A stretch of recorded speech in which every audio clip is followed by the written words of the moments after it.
Peat is naturally formed over thousands of years from plants that have partially decomposed in water.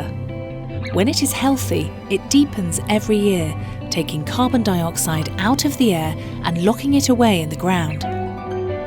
Since the end of the last ice age, the peat in Somerset has captured and stored a lot of carbon. If all that carbon was released, this is how much carbon dioxide would enter the atmosphere. The carbon stored in Somerset's peat is equivalent to about 10 years of the county's emissions, which is why it's vital to keep it safely locked away.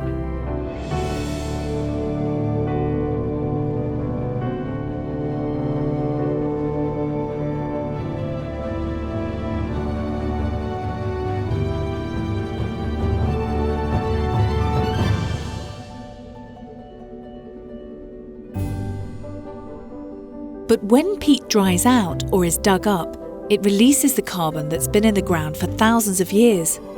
Both of these things are happening in Somerset, and carbon dioxide is leaking into the air at an alarming rate.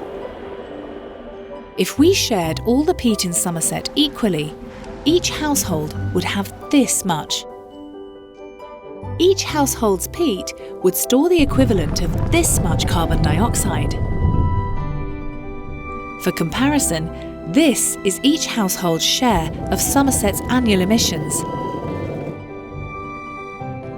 To keep the carbon locked away, the peat must be kept wet.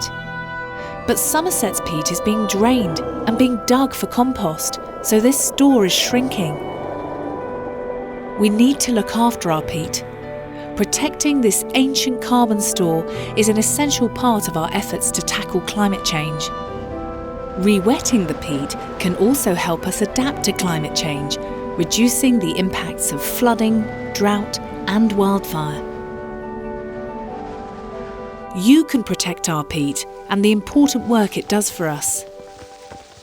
Buy peat-free compost and ask for plants grown in sustainable alternatives to help keep peat and carbon in the ground.